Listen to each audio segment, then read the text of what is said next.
నమస్తే, welcome to health time. ఈరోజు health టైమ్లో మనం మాట్లాడుకోబోయే టాపిక్ వచ్చేసి హార్ట్ అటాక్స్. యాక్చువల్లీ ఇప్పుడు చూసుకున్నట్లయితే సర్వసాధారణం అయిపోయింది. అంటే చాలా వరకు కూడా ఎక్కువ పెద్ద ఏజ్ వారిలో కనిపించేది కాస్త ఇప్పుడు అంటే యంగ్ పీపుల్లో కూడా ఈ హార్ట్ అటాక్స్ అనేవి రావటం అనేది జరుగుతుంది. అగైన్ రావడానికి గల కారణాలు, లక్షణాలు, ట్రీట్మెంట్ అంటే మన లైఫ్ స్టైల్లో వచ్చిన మార్పుల వల్ల కానివ్వండి, లేకపోతే మనం తీసుకుంటున్న ఆహారం, మన విధానాల వల్ల కానివ్వండి ఈ హార్ట్ అటాక్స్ అనేవి వస్తున్నాయి. దీనికి సంబంధించిన విషయాలని మనకు తెలియజేయడానికి ఈరోజు మనతో పాటు ఉన్నారు డాక్టర్ మూబా శ్రీనివాస్ గారు. వీరు వచ్చేసి ఇంటర్నేషనల్ కార్డియాలజిస్ట్. సో వారిని అడిగి మరిన్ని విషయాలు మనం తెలుసుకుందాం. నమస్కారం డాక్టర్ గారు. నమస్కారం అండి. సో కమింగ్ టు మన టాపిక్ లోకి వచ్చినట్లయితే కనుక హార్ట్ అటాక్ మీరు అన్నట్లుగానంటే చాలా వరకు ఈ షుగర్ ఉన్న వాళ్ళకి అండ్ అలాగే బీపీ ఉన్న వాళ్ళకి ఆల్మోస్ట్ ప్రతి ఒక్కరికి కూడా ఈ ఇష్యూస్ ఏదో ఒక హెల్త్ ఇష్యూ అనేది కనెక్ట్ అయి ఉంటూనే ఉంది. అండ్ చూసుకున్నట్లయితే హార్ట్ అటాక్స్ కూడా చాలా అంటే చాలా చాలా ఎక్కువైపోయాయి యంగ్ పీపుల్లో. మరి 25 ఇయర్స్కి 26 ఇయర్స్ పిల్లల్లో కూడా హార్ట్ అటాక్స్ రావడం అనేది పెద్ద క్వశ్చన్ మార్క్లా ఉంది. వై అంటే అంత ఎర్లీగా రావటం ఏంటి అని? హార్ట్ అటాక్స్ అంటూ కొంతవరకు పెరిగాయండి. ఎక్కువ డిటెక్షన్ ఎక్కువ పెరిగింది. So it's a combination of increased heart attacks and more detection. Okay. And more availability of phones, cameras. So అన్ని రికార్డ్ అవుతున్నాయి బేసిక్లీ, కాబట్టి ఎక్కువ తెలుస్తుంది జనాలకి బేసిక్లీ. కానీ హార్ట్ అటాక్ అంటూ ఎందుకు వస్తుంది అన్న కారణాలు మారవు. అదే గుండె, అదే రక్తనాళం, దానిలో బ్లాక్స్ ఎందుకు వస్తాయి ఇది అవి మారవు. అవి simple: sugar, BP, cholesterol, smoking, మగవాళ్ళు. 5 major risk factors. Right. So ఆ రిస్క్ ఫ్యాక్టర్స్ లేకుండా హార్ట్ అటాక్ రాదు ఎవరికి కూడా. So if you smoke, if you have sugar, if you have BP, if you high cholesterol, మీకు హార్ట్ అటాక్ వస్తుంది. ఏ వయసులోనే వస్తుంది మీకు. ఓకే. ఇంకోటి strong family history. Okay. So ఇవన్నీ లేవు, నాకు స్ట్రాంగ్ ఫ్యామిలీ హిస్టరీ ఉందంటే మీరు కొంచెం ఇంకా ఎక్కువ జాగ్రత్తగా ఉండాలి. Family history of course works only through high cholesterol only. ఫ్యామిలీలో ఉండే అందరూ చచ్చిపోరు. ఫ్యామిలీలో కొలెస్ట్రాల్ ఉండడం వల్ల అది చంపుతుంది మనని. కొలెస్ట్రాల్ చంపుతుంది బేసికలీ. సో కొలెస్ట్రాల్ నేను జాగ్రత్తగా చూసుకుంటా, కొలెస్ట్రాల్ తక్కువ పెట్టుకుంటాను, నేను ఎక్సర్సైజ్ చేస్తాను, బరువు తక్కువగా ఉంటుంది. ఇంకా నా ఫ్యామిలీ హిస్టరీ వల్ల ఇంకా ఎక్కువ cholesterol, I will take a tablet, I will see that my cholesterol is controlled.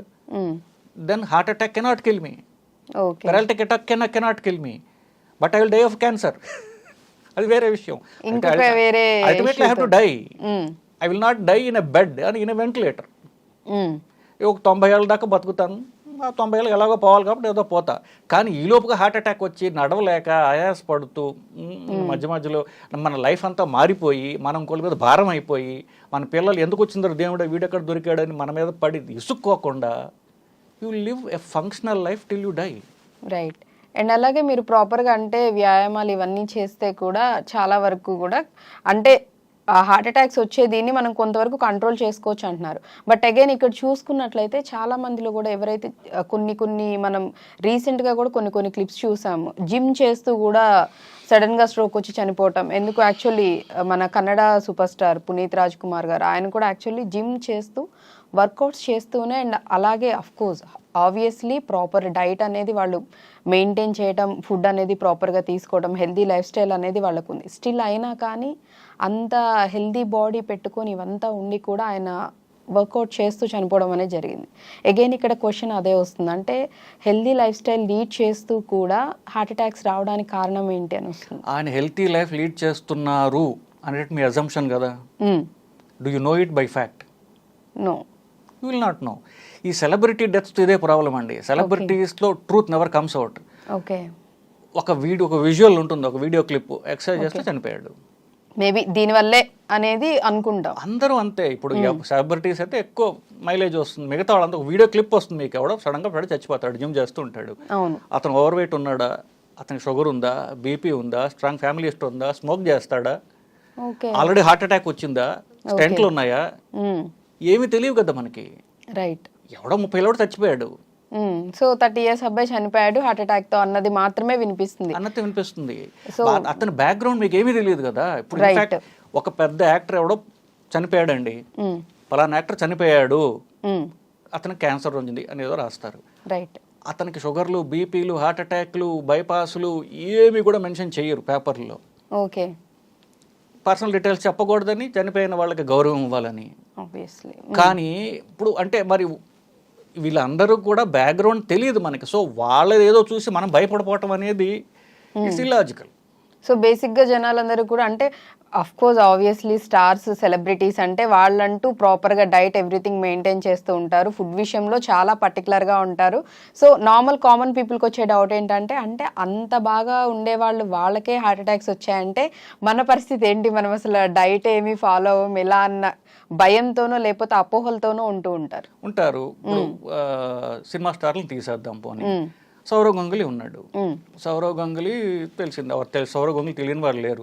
Sourav Ganguly heart attack వచ్చింది, 2 సెంట్లు వేసుకున్నాడు. మరి సౌరవ్ గంగులీ ఇంటర్నేషనల్ ప్లేయర్, ఫిట్గా ఉన్నాడు. అతనికి మరి ఎందుకు హార్ట్ అటాక్ వచ్చింది అంటే strong family history, smoking. So that's మళ్ళీ అదే చెప్తున్నానండి.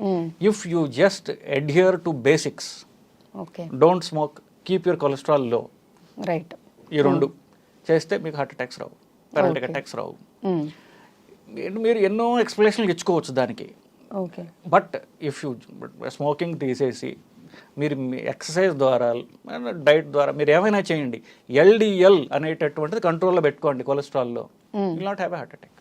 ఓకే, సో ఇవి కంట్రోల్లో పెట్టుకున్నట్లయితే హార్ట్ అటాక్స్ రావడానికి రాదు. కానీ 99% మందికి వాటి వల్ల కాదు. మీకు ఎక్కువగా ఉంది మందులు వేసుకోమంటే నేను మందులు వేసుకోని అంటారు, ఎక్సర్సైజ్ చేయాలంటే నేను ఎక్సర్సైజ్ చేయను అంటారు. ఎక్సర్సైజ్ చేయడానికి టైం లేదు. అంటే there are 100 different reasons, boils down to single point. If your LDL is low, heart attack cannot kill you.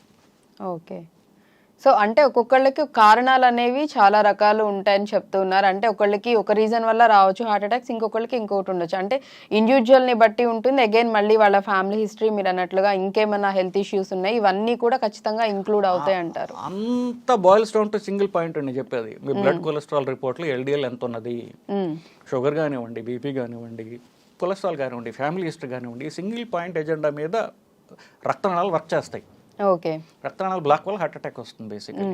So మీరు ఎన్ని ఎక్స్ప్లెనేషన్స్ ఇవ్వచ్చు, మనం ఏంటంటే మనం తప్పు చేసాను ఎవడో ఒప్పుకోడు, ఎందువల్ల తప్పు చేశాను అన్నిటి కానీ అని వస్తుంది. ఆ కానీలు తీసేసి మీరు I want to get my cholesterol down with exercise or with tablets, but my cholesterol has to be down అనేటటువంటి ఒక సింగిల్ పాయింట్ ఎజెండాతో పోతే రక్తనాళాల ప్రాబ్లమ్స్ రావు. రక్తనాళాల గుండెలో బ్లాక్ అయితే హార్ట్ అటాక్ అంటాం, మెదడుకు వెళ్ళే వాటి బ్లాక్ అయితే పెరాలిటిక్ అటాక్ అంటాం. ఈ వీటిని దూరంగా ఉండాలంటే ఇంతే. ఓకే, సో మొత్తం ఇదే సైన్స్ బేసికలీ. కానీ అది చేయలేకపోతున్నాం మనం, మందులతో కూడా చేయలేకపోతున్నాం మనం. ఓకే, అండ్ అలాగే హార్ట్ అటాక్స్ ఎలా అంటున్నామో షుగర్, బీపీ కూడా కామన్ అయిపోయాయి. లేని వాళ్ళు అఫ్ కోర్స్ ఇప్పుడు కామన్గా హెల్దీగా ఉన్న పీపుల్ ఒక 10 మెంబర్స్ని తీసుకొని మనం టెస్ట్లు చేసినా ఏదో ఒకటి ఇష్యూ అయితే కంపల్సరీ ఉంటుంది. మేబీ షుగర్ అవ్వచ్చు, బీపీ అవ్వచ్చు, వాట్ ఎవర్ ఇట్ మేబీ, ఖచ్చితంగా ఉంటూనే ఉంటున్నాయి. అది యంగ్ పీపుల్ అయినా ఇంకా 40+, 30+ అంటే ఇంక చెప్పాల్సిన అవసరం లేదు. బట్ అగైన్ ఇక్కడ మీరు అన్నట్లుగానే ఈ బీపీ, షుగర్ ఇది కూడా కంట్రోల్లో ఉంచుకుంటే heart related issues, heart attacks అనే కాదు ఇంకా ఫర్దర్ ఏ ఇష్యూస్ అయినా కానీ కంట్రోల్ చేసుకోవచ్చు అంటారు. షుగర్, బీపీ వల్ల వచ్చేది ఓవర్ వెయిట్ అండి. So if the everything boils down to over weight. If you control your weight, sugar, బీపీలు ఉండవు, కొలెస్ట్రాల్ ఉండదు మీకు బేసికలీ. సో ఓవర్ వెయిట్ అనేదాన్ని ఒబేసిటీ అంటారు ఇంగ్లీష్లో. బేసికలీ మీ హైట్ని సెంటీమీటర్స్లోకి మార్చి దానిలో 100 తీసేయండి. ఇప్పుడు 5 feet ఉన్నారనుకోండి, 150 centimeters ఉంటారు, వాళ్ళు 50 kilos ఉండాలి. ఓకే, మీ వెయిట్ అక్కడ మెయింటైన్ చేసుకోండి, you are mostly free from all diseases except cancer maybe. Okay, so weight అనేది కూడా, బట్ ఇక్కడ వెయిట్ది వచ్చింది కాబట్టి ఇంకొక ఇది కూడా అడగాలి. ఇప్పుడు అసలు పిల్లల్లో మనం చూసుకున్నట్లయితే 11-12 yearsకే వెయిట్ అనేది, హైట్ కూడా చాలా ఫాస్ట్గా పెరిగిపోతూ ఉన్నారు అండ్ వెయిట్ కూడా చాలా ఎక్కువైపోతుంది. అది అమ్మాయిలు కానివ్వండి, అబ్బాయిల్లో కానివ్వండి. అగైన్ ఇక్కడ మేబీ ఫుడ్ అవ్వచ్చు, ఫ్యామిలీ హిస్టరీ అవ్వచ్చు, what ever it maybe.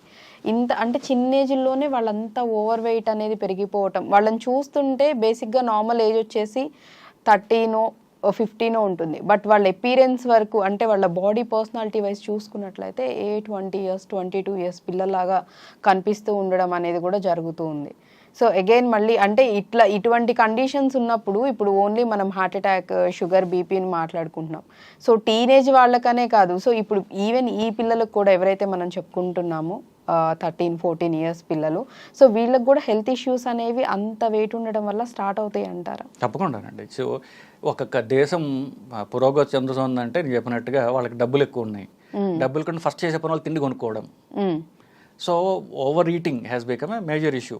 So childhood obesity అంటారు దాన్ని బేసికలీ.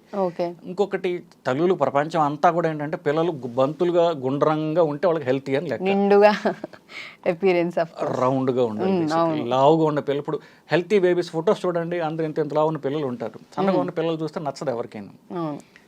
సో రౌండ్గా ఉండటం హెల్త్ కాదు పిల్లలకి. యాక్టివ్గా ఉండే పిల్లలు హెల్తీ చిల్డ్రన్. ఓకే. సో అక్కడ ఓవర్ ఫీడింగ్ అనేది చాలా కామన్ పిల్లల్లో. సో అప్పుడు మన పిల్లలకి మనకి 20 వచ్చినా మన పిల్లలే వాడికి పెట్టి పెట్టి పెట్టి పెట్టి తల్లి వాటి పోట్లాడైనా సరే కూరేస్తారు నోట్లో బేసిక్లీ, అన్లెస్ వాళ్ళ పిల్లలు తినకపోతే తప్ప. Over eating, over feeding is a main issue for childhood obesity. ఇప్పుడు మన కల్చర్లో మనకి ఎక్సర్సైజ్ అనేది లేదు. ఏ తల్లి అయినా నువ్వు బాగా చదువుకోరా అని చెప్తూ కానీ పిల్లాడిని ఇంకో గంట ఎక్కువ ఉంటే ట్యూషన్ పెడతారు, కానీ ఒక గంట జిమ్కి పంపిద్దామో, స్విమ్మింగ్ పంపిద్దామో, లేకపోతే యాక్టివిటీస్ చేయిద్దామన్న దీనిలో ఇప్పుడు లేరు, అస్సలు లేదు. ఇప్పుడు మీరు ఏ చైతన్యానో లేకపోతే నారాయణలో ఉన్న ఎగబడే పిల్లలు మిగతా స్పోర్ట్స్ స్కూల్స్కి వాటికి వెళ్ళరు కదా. It's not glamorous in your culture basic. మనకి అకాడమిక్ సక్సెస్ తప్ప స్పోర్ట్స్ అనేది ఇంకా అందుకోలేదు మనకి పూర్తిగా. Right. So as a culture we eat too much, exercise very little. మన పిల్లలకి అదే నేర్పుతున్నాం కదా, వాళ్ళు అలాగే ఉంటారు basically. Okay. So they are fatter, not healthier. Okay. So అలాగా so this is how we are producing our. దానివల్ల పిల్లలు అలా తయారవుతారు. మన బిలీఫ్ సిస్టమ్, పిల్లలు ఏముందని మనం ఎలా చెప్తా అవుతారు. సో వాళ్ళు వెనకపోయినా మనం కూరేస్తాం బేసికలీ. సో మనం అలా తయారు చేస్తాం మన నెక్స్ట్ జనరేషన్. రైట్. సో అంటే పెట్టే దానిలో కూడా డాక్టర్ చెప్తున్నట్లు ఏది పెడుతున్నాము వాళ్ళకి, వాళ్ళ హెల్త్కి అది యూజ్ అవుతుందా లేదా, లేకపోతే ఎక్సెస్గా పెడుతున్నాం అనేది కూడా మనం చూసుకొని ఫీడ్ చేయాలని చెప్తూ ఉన్నారు. రైట్. అండ్ అలాగే మనం హార్ట్ అటాక్స్ దీని గురించి చూసుకున్నట్లయితే కనుక చాలా మందికి ఏంటంటే గ్యాస్ట్రిక్ ప్రాబ్లమ్కి హార్ట్ అటాక్కి, అంటే హార్ట్ అటాక్ వచ్చినప్పుడు వచ్చే పెయిన్కి గ్యాస్ట్రిక్ ప్రాబ్లమ్కి డిఫరెన్స్ అనేది తెలియదు. యాక్చువల్లీ తెలియక చాలామంది హార్ట్ అటాక్, స్ట్రోక్ అలా వచ్చినప్పుడు గ్యాస్ట్రిక్ టాబ్లెట్స్ వేసుకుంటూ ఉంటారు. సో ఆ డిఫరెన్స్ అనేది మనం ఎలా తెలుసుకోవచ్చు? ఒక పర్సన్ ఇప్పుడు ఎఫెక్ట్ అయ్యాడు, సో అది గ్యాస్ట్రిక్ పెయినా లేకపోతే హార్ట్ రిలేటెడ్ పెయినా అనేది ఎలా తెలుసుకోవచ్చు? మొదటగా హార్ట్ అటాక్ రావడానికి కొన్ని కారణాలు ఉంటాయి. ఓకే. షుగర్, బీపీ ఉండడం, స్మోక్ చేయడం, అది కొలెస్ట్రాల్ ఉండడం, ఫ్యామిలీ హిస్టరీ ఉండడం, ఇలాంటి ఉన్న వాళ్ళకి హార్ట్ అటాక్ వచ్చే అవకాశం ఎక్కువ ఉంటుంది.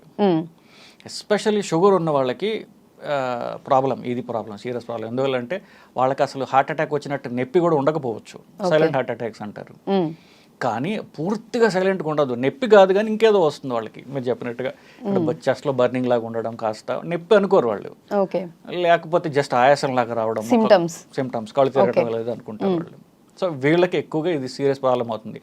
ఒకవేళ డయాబెటిక్, ఆల్కహాలిక్ అనుకోండి, నేను ఆల్కహాల్ తాగాని ఇది దానివల్లే వచ్చింది, ఇట్లా చాలా అజంప్షన్స్ ఉంటాయి దేని. బట్ బేసికలీ ఏ ఛాతీ సెంటర్ భాగంలో నొప్పి వస్తే కనుక అది గ్యాస్ట్రిక్ కావచ్చు, హార్ట్ అటాక్ కూడా కావచ్చు, రెండు క్లోజ్గా ఉంటాయి. ఓకే. ప్రజెంటేషన్ అది నడిస్తే పెరుగుతోందా, లేకపోతే ఈ పెయిన్ తోటి మీకు చెమటలు పట్టేస్తున్నాయా అంటే మోస్ట్లీ అది హార్ట్ రిలేటెడ్. ఓకే. ఎడం భుజకపోవడం అనేది సెకండరీ. ఎడం భుజం ఎడం వైపు లాగేస్తుందని చెప్తూ ఉంటారు, అది సెకండరీ, ఇంపార్టెంట్ కాదు. మీకు ఛాతీలో నొప్పి వస్తుంది, నొప్పితో పాటుగా మీకు చెమటలు పట్టుతున్నాయి, మీరు నడుస్తుంటే పెరుగుతోంది, లేదా పని చేస్తే పెరుగుతోంది, మెట్లు ఎక్కుతుంటే పెరుగుతోంది. సో మీరు ఏ యాక్టివిటీ చేసినా పెయిన్ అనేది ఇంకా ఎక్కువ అవుతుంది అంటే హార్ట్ రిలేటెడ్. మీరు తిన్నారు, అప్పుడు పెరగచ్చు, తగ్గచ్చు. ఫుడ్తో చేంజ్ ఉంటే అది గ్యాస్ రిలేటెడ్. ఓకే. ఫుడ్ ఏమైనా తీసుకున్నాక తగ్గింది అంటే కనుక గ్యాస్ట్రిక్ అన్నట్టు, లేదా పెరిగినా సరే, అంటే పొట్టలో అల్సర్ ఉందనుకోండి, తిండి తింటే కొంచెం పెరుగుతుంది. అట్లా ఫుడ్తో ఏమన్నా సరే చేంజ్ ఉంటే దానికి అది గ్యాస్ట్రిక్. ఓకే. సో ఈ విధంగా అంటే డిఫరెన్షియేట్ చేసుకోవచ్చు అది గ్యాస్ట్రికా లేకపోతే హార్ట్ రిలేటెడ్ అని. మోస్ట్లీ చాలా మంది కూడా ఈ సందేహంతోనే టాబ్లెట్స్, గ్యాస్ట్రిక్ టాబ్లెట్స్ వేసుకొని డిలే చేసేసి ఇంట్లోనే పడుకోవటం, ఒక గ్యాస్ మాత్ర వేసుకొని నిద్రపోతే తగ్గిపోతుంది అన్న దీనిలో చాలా మంది అలా ఉండేవాళ్ళు, చేస్తున్న వాళ్ళు లేకపోలేదు. అండ్ ఆ మూమెంట్, ఆ టైం కూడా ఎంత ఇంపార్టెంట్ అంటారు ఇఫ్ ఇన్ కేస్ అది హార్ట్ అటాక్ అయ్యి ఉంటే? సో మొదట ఇప్పుడు మనం చెప్పింది వాళ్ళకి నాలెడ్జ్ కోసం చెప్పినప్పటికీ వాళ్ళు మొదట చేయాల్సిన ఫస్ట్ ఈసీజీ తీయించుకోవడం. ఓకే. ఈసీజీ అన్ని చోట్ల ఉంది, ఇట్స్ చీప్. మ్మ్. ప్లస్ ఈ రోజుల్లో దాన్ని వాట్సాప్లో మీరు ఎక్కడ కావాలంటే అక్కడికి ఏ డాక్టర్ కానీ డాక్టర్ పంపించి ఒపీనియన్ తీసుకోవచ్చు మీరు. ఓకే. ఎంత బిజీ డాక్టర్ అయినా సరే ఎమర్జెన్సీ అంటే వెంటనే చెప్తారు మీకు అది, ఎందుకంటే it can be life threatening కాబట్టి.